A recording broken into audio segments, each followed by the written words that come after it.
अस्सलाम वालेकुम स्टूडेंट्स, एक और लेक्चर के साथ जो कि एकेडमिक या राइटिंग स्किल्स से ताल्लुक़ रखता है आपके सामने हाजिर हैं।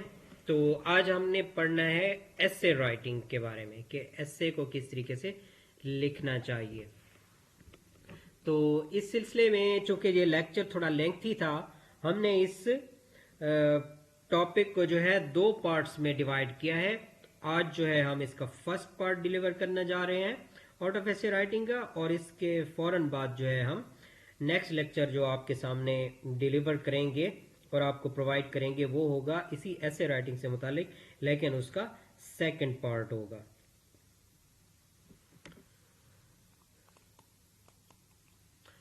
So let us start. What is an essay?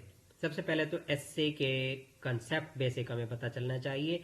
इस लेक्चर को भी स्टूडेंट्स आपने गौर से सुनना है, जिस तरीके से आपने पैराग्राफ राइटिंग को समझना है गौर से, क्योंकि पैराग्राफ राइटिंग और एसे राइटिंग ये दोनों भी आपके हर तरह के कॉम्पिटिटिव एग्जाम्स में आते हैं, आपको तैयारी करनी पड़ती है और मुख्तलिफ एग्जाम्स में भी आ सकते हैं, चाहे आपको वो आपके एडमिशन टेस्ट हो for the sake of higher studies in any university or institution, or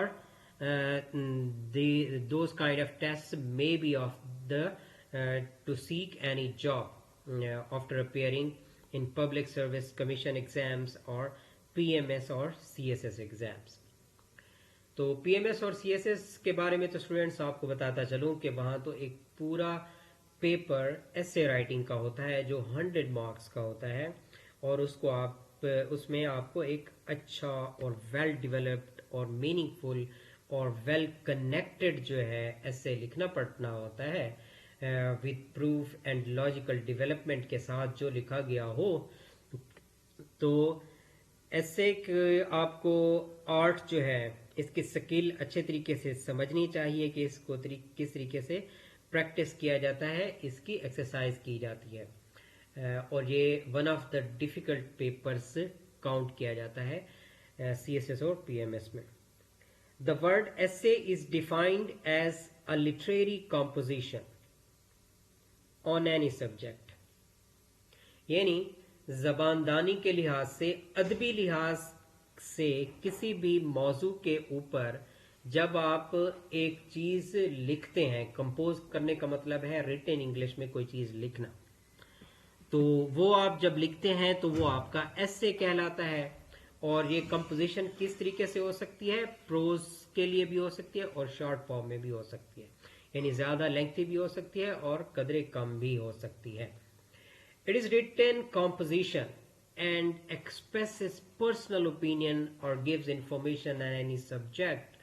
ये ऐसी रिटन कंपोजिशन जो फॉर्म ऑफ राइटिंग होती है जो आपके पर्सनल ओपिनियन को जाहिर करती है, इसलिए कहा जाता है कि एसे के काइंड्स में अगर देखा जाए तो फॉर्मल एसेस भी होते हैं और इनफॉर्मल एसेस भी होते हैं, और मोस्टली एसेस जो होते हैं वो इनफॉर्मल नेचर के होते हैं, क्योंकि आप में उसमें आपको उस पर्टिकुलर सब्जेक्ट या टॉपिक या इशू के मुतालिक अपनी पर्सनल ओपिनियन, आपका पर्सनल ओवरव्यू, आपकी पर्सनल अंडरस्टैंडिंग जो है और आपका पर्सनल एनालिसिस वही शो करना होता है कि आप इस सब्जेक्ट को क्या समझते हैं, कैसे समझते हैं, किस तरीके से समझते हैं।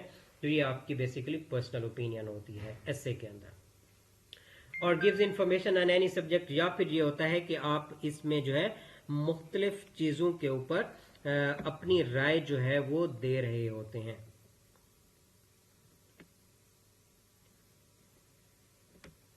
फर्दर आगे चलते हैं। The word essay literally means an attempt. Essay का अगर लफ्जी मतलब लिया जाए तो एसे का मतलब क्या होता है? एक कोशिश। एसे से मुराद क्या है? एक कोशिश। It is about an attempt. The essay one writes are trial exercises or attempts to express one thoughts in the relevant language. जो मुताल्लिका लैंग्वेज है जिसमें आप ऐसे लिखने जा रहे हैं, ऐसे लिखने से मुराद गोया ऐसे है, उस जबान में आप उस खास सब्जेक्ट से मुतालिक अपनी सोचों को जाहिर करने की एक कोशिश करते हैं, एक मशक या एक्सरसाइज परफॉर्म करने जा रहे होते हैं। इसी भी मशक करने को या इसी कोशिश करने को आपका एसे लिखना कहा जाता है। कैरेक्टरिस्टिक्स ऑफ अ गुड एसे, एक अच्छे एसे की खसूसियात क्या ली जाती हैं? इसमें मुख्तलिफ खसूसियात आ जाती हैं, उनको स्टेप बाय स्टेप हम स्टडी करने की कोशिश करते हैं। फर्स्ट ऑफ ऑल इसमें यूनिटी, आपके एसे के अंदर क्या होनी चाहिए? यूनिटी होनी चाहिए। पैराग्राफ में भी हमने कहा था कि वहाँ यूनिटी दरकार होती है हमें पैराग्राफ लिखने में, और पैराग्राफ की यूनिटी से मुतालिक हम पढ़ चुके थे कि all the sentences in the paragraph must explain the topic of the paragraph और the controlling idea of the topic sentence. So यहाँ यूनिटी से मुराद क्या लिया जाएगा? Develop one theme with a definite purpose, no irrelevant thoughts, clarity of the subject in mind and kept throughout. Unity कब create होगी है कैसे में? कि आप जिस टॉपिक पर लिखना चाह रहे हैं उसकी एक ही थीम प्रोवाइड करें, उसकी एक ही थीम के ऊपर प्रोवाइड करें, और एक डेफिनेट पर्पस, यानी आपके जहन में पर्पस प्री डिफाइंड होना चाहिए कि आप किन पॉइंट्स पर किस तरीके से आगे चलने जा रहे हैं। और जब ये चीज़ होगी तो फिर आपको किस चीज़ की सहूलत मिलेगी? इररेलेवेंट थॉट से आप बच पाएंगे, वो आप शामिल करने से रह जाएंगे, यानी उनकी मिस्टेक आप नहीं करने पाएंगे। और ये सारी चीजें फिर किस चीज की तरफ आपको ले जाती हैं?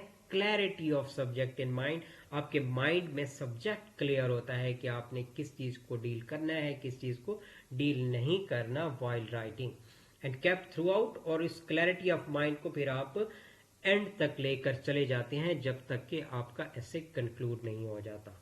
तो ये खसूसियात यूनिटी डेवलप करती हैं एक ऐसे में। ऑर्डर,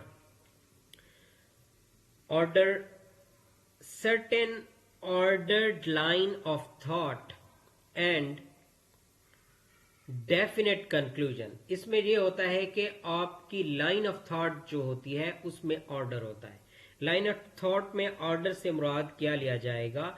जिस तरह पैराग्राफ में हमने पढ़ा था कि all the sentences must be arranged in a logical pattern to develop the thematic unity or overall the central or main idea of the paragraph, that is starting from the introduction and then developing the discussion step by step to prove the topic sentence or the topic sentence or the controlling idea, and then concluding that discussion in a meaningful way in order to connect that to the introductory sentence। तो यहाँ भी order से मुराद वही होगा, line of thought को हमने orderly रखना है। स्टेजेस या सेक्शंस में जिस तरह हमने एक एसे को डिवाइड करना होता है, उन सारी स्टेजेस या कनेक्शंस का एक दूसरे से थीमेटिक यूनिटी या लिंक जो है और कनेक्शन वो कायम करना है, और उसका कंक्लूजन एक डेफिनेट वे में निकालना चाहिए।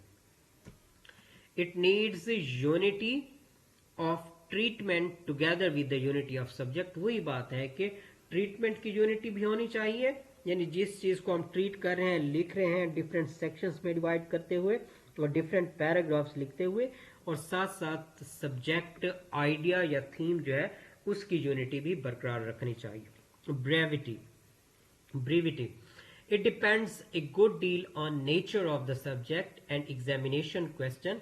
तो इसका ताल्लुक होता है कि सब्जेक्ट जो डील किया जा रहा है वो कितना है, क्या वो ज़्यादा एक्सप्लेनेशन डिमांड करता है या नहीं करता, या एग्जामिनेशन का क्वेश्चन जो है उसमें बाद औक़ात प्री डिफाइंड होता है कि आपने 3 वर्ड्स तक जो है ऐसे आपने लिखना है एवरेज, या 400 वर्ड्स तक लिखना है, या फिर कंपैरेटिव एग्जाम्स में जो है ये लेंथ जो है थाउजेंड्स वर्ड्स तक भी चली जाती है। तो ये इन चीज़ों पर डिमांड करता है कि आपकी ब्रेविटी यानी इख्तसार कहाँ तक होना चाहिए। Style, it must have clearness, simplicity and directness. Style यानी आपका राइटिंग स्टाइल जो है वो किस चीज़ों से पैदा होता है? 3 खसूसियात से। क्लियरनेस आपकी कितनी है राइटिंग में, सिंप्लिसिटी कितनी है राइटिंग स्टाइल में, और डायरेक्टनेस कितनी है। ये 3 चीज़ें स्टाइल पैदा करती हैं। आपके एसे में भी ये स्टाइल इन्हीं तीनों चीज़ों से पैदा होना चाहिए। The personal touch, personal touch पहले बताया है कि ऐसे दरअसल आपकी पर्सनल ओपिनियंस होती हैं, एक्सपीरियंसेस होते हैं उस पर्टिकुलर सब्जेक्ट से मुतालिक. It is right as individuality, इनफरादियत, यानी कि किसी और की थॉट्स को आपने कॉपी करके जब वहाँ मुंतकिल नहीं किया, बल्कि आपकी ओरिजिनल थॉट्स होने चाहिए. और वो कब पैदा होती हैं? जब आप अपनी पर्सनल ओपिनियन, फीलिंग्स का इजहार करते हैं उस पर्टिकुलर सब्जेक्ट से मुतालिक. Classification of essays. एसेस की डिफरेंट काइंड्स कौन सी हैं, क्योंकि आपको नहीं पता आपके एग्जाम्स में किस तरह का ऐसे आना चाहिए. अगर आपको ऐसे की काइंड और टाइप का सही अंदाज़ा होगा तो तभी जाकर जो है आप सही तरीके से ऐसे समझ पाएंगे और उसको लिख पाएंगे. तो इसमें सबसे पहली काइंड जो यहाँ ली जाती है वो है reflective essays. Reflection is a thought or an idea arising in mind about a subject. Reflection से मुराद वो सोच या आइडिया या तसव्वुर है जो आपके जहन में उस पर्टिकुलर सब्जेक्ट या टॉपिक से मुतालिक आपके जहन में अराउज होता है. इसमें कौन सी चीजें आ जाती हैं? इसमें ये आ जाता है कि topics of abstract nature.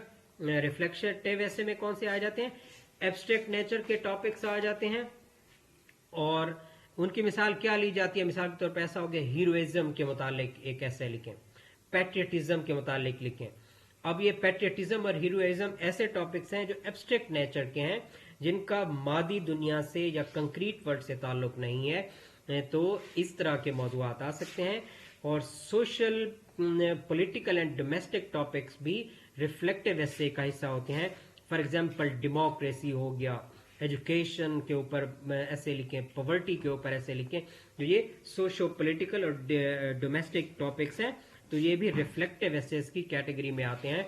Philosophical subjects कौन से होते हैं? फिलोसफिकल सब्जेक्ट्स में ये चीज़ आ जाती है, for example right and wrong, यानी आपको लिखना है अच्छाई और बुराई क्या चीज़ है, इसके ऊपर ऐसे लिखना है आपको.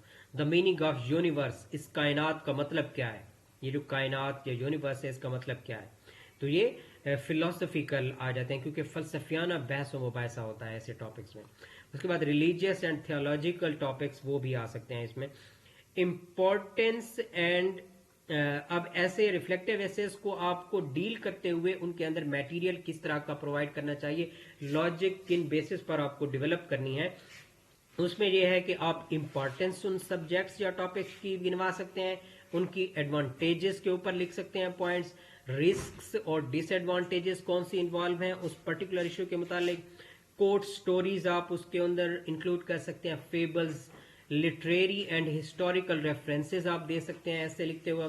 इंपॉर्टेंस ऑफ सोशल इंस्टीट्यूशंस, उसको इसमें अहमियत गिनवा सकते हैं. फिलोसफिकल एंड सोशल थ्योरीज, फलसफियाना अगर बहस व मुबाहिसा है तो मुख्तलिफ स्कूल ऑफ थॉट्स जो हैं उस फलसफे से मुतालिक उनके क्या थ्योरीज हैं या ख्यालात हैं वो आप उसमें शामिल कर सकते हैं.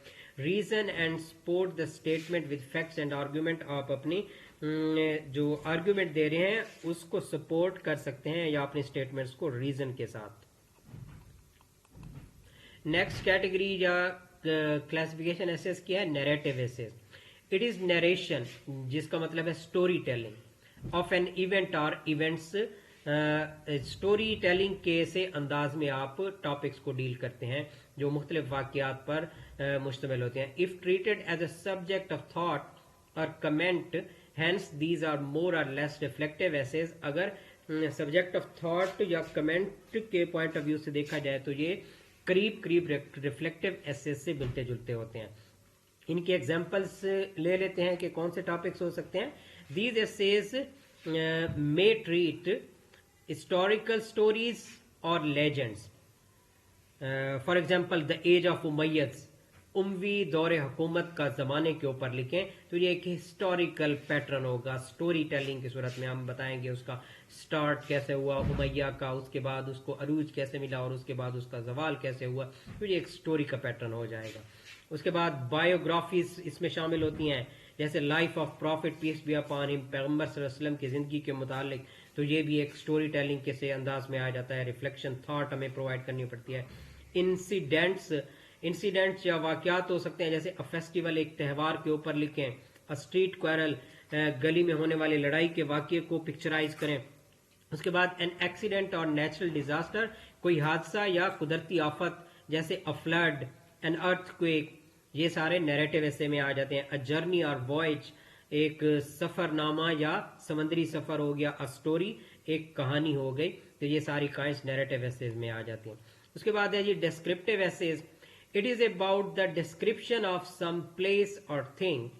इसमें किसी भी जगह या चीज की डिस्क्रिप्शन है, टोटल डिस्क्रिप्शन। और इसमें जो मुख्तलिफ कैटेगरीज हैं, एनिमल्स की डिस्क्रिप्शन, प्लांट्स की, मिनरल्स की। और टॉपिक्स किस तरीके से आ सकते हैं हमारे सामने। द एलिफेंट एक एनिमल है, उसको डिस्क्राइब करना है, उसके ऊपर पूरा एक कैसे लिखना है। कोल माइन, कोयले की कान है, उसके ऊपर पूरा एक कैसे लिखना है। टाउन्स, कंट्रीज, बिल्डिंग्स भी आ सकते हैं। और इसमें टॉपिक क्या हो सकते हैं, लाहौर सिटी के ऊपर ऐसे लिखना है, बादशाही मॉस्क के ऊपर एक ऐसे लिखना है। और उसके बाद तीसरी कैटेगरी है इसमें aspects and phenomena of nature, फितरत या कायनात, कुदरत के मुख्तलिफ मज़ाहिर जो है उनसे मुतालिक। जैसे टॉपिक्स किस तरीके से आ सकते हैं, वोल्केनोज, इसके मुतालिक कैसे लिखें। द मॉनसून, मॉनसून के मुतालिक कैसे लिखें। इसके बाद आ सकता है एक और category manufactured articles, for example motor cars, इसके ऊपर ऐसे प्रोवाइड करें अपना। पेपर, कागज कैसे बनता है, क्या होता है, क्यों बनता है, फवायद नुकसानात। सिल्क, स्टीम इंजन्स वगैरह। तो ये सारे क्या है, डिस्क्रिप्टिव एसेज की कैटेगरी में आते हैं। एक और कैटेगरी एसेज की है एक्सपोजिटरी एसेज और explanatory essays. Consist of explanation और expositions of some subject. Examples इसके देख लेते हैं। इंस्टीट्यूशंस, इंडस्ट्रीज, ऑक्यूपेशंस, इस तरह के मौजूआत हो सकते हैं। और पर्टिकुलर टॉपिक किस शक्ल में फिर आ सकता है, जैसे पार्लियामेंट एक इंस्टीट्यूशन है, फार्मिंग एक ऑक्यूपेशन है या इंडस्ट्री कह सकते हैं, द प्रेस हो गया। तो ये इस तरह के टॉपिक आ सकते हैं। तो ये एक्सपोजिटरी या एक्सप्लेनेशंस में आ जाते हैं। साइंटिफिक टॉपिक्स भी इसी कैटेगरी में फॉल करते हैं। फॉर एग्जांपल ग्रेविटेशन के ऊपर आपको ऐसे लिखना है, एवोल्यूशन, इर्तिका की थ्योरी के ऊपर आपको एवोल्यूशन लिखना है। तो ये एक्सपोजिटरी या एक्सप्लेनेशन के टाइप नेचर के हैं।